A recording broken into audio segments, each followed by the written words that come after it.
j'espère que vous allez bien. Aujourd'hui, on se retrouve pour la fameuse recette des baklawas tunisiennes. Alors pour cela, il vous faut donc 500 g d'amandes émondées, de l'eau de fleur d'oranger, du sucre glace, de la pâte philo, parce qu'on va faire une version pardon, rapide et facile à faire, et donc du sucre pour le sirop, du sucre et du citron. Et ensuite, n'oublions pas bien sûr le beurre, c'est ce qui donne tout le goût à la baklawa. Je commence par mettre mes amandes dans un plateau pour les passer au four, pour les faire dorer. Voilà, je les laisse à peine, je les surveille de temps en temps pour voir s'il dort bien.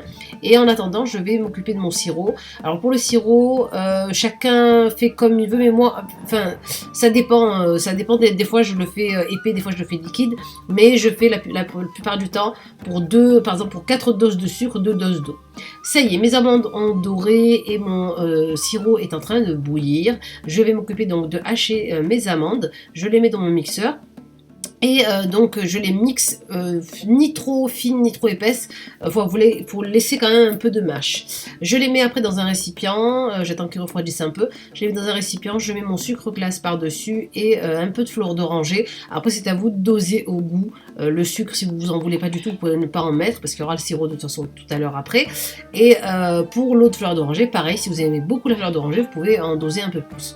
Voilà, ensuite je prends mon plateau rectangulaire ou rond, c'est à vous de voir ce que vous avez envie d'utiliser, et je commence donc par mettre feuille par feuille. Donc je commence mon feuilleté en fait, mes étages, et je vais beurrer chaque feuille. Entre chaque feuille je mets du beurre, je remets une feuille, etc., etc.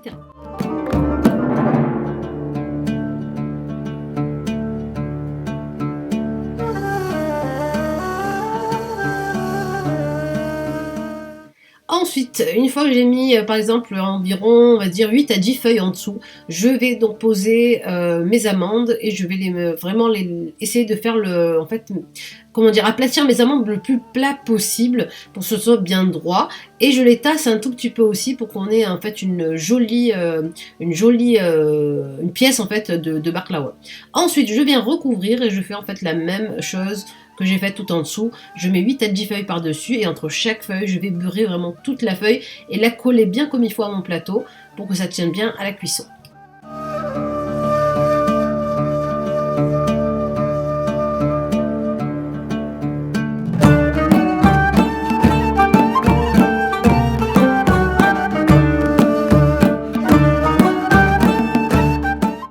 Voilà, donc maintenant il ne me reste plus qu'à découper en forme de losange ma baklawa. Alors il faut faire vraiment très attention avec la pâte de philo, comme elle est très très fine et imbibée de beurre, elle a tendance à se relever avec le couteau. Donc quand vous coupez en fait votre baklawa et quand vous faites en fait vos losanges, maintenez bien les feuilles en dessous de votre main pour que ça ne bouge pas en fait.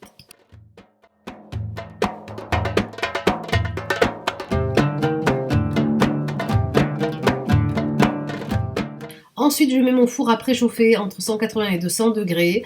Une fois que j'ai bien découpé, je découpe aussi les bords qui sont longs et je ne les perds pas bien sûr, hein, pas de gaspillage. Je les mets dans un plateau avec un peu de beurre et je les resucrerai pour un autre dessert, pourquoi pas. Et voilà, une fois que c'est cuit, donc moi je surveille vraiment, j'ai pas de temps de cuisson, je surveille parce que la pâte philo cuit vite. Une fois qu'elle est bien chaude et que je l'ai sortie directement du four, je verse mon sirop tiède.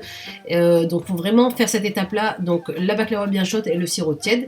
Et puis voilà, écoutez, il ne me reste plus qu'à vous faire de gros bisous, à vous dire bon appétit et bientôt Aïd Mabrouk aussi. Bisous, au revoir.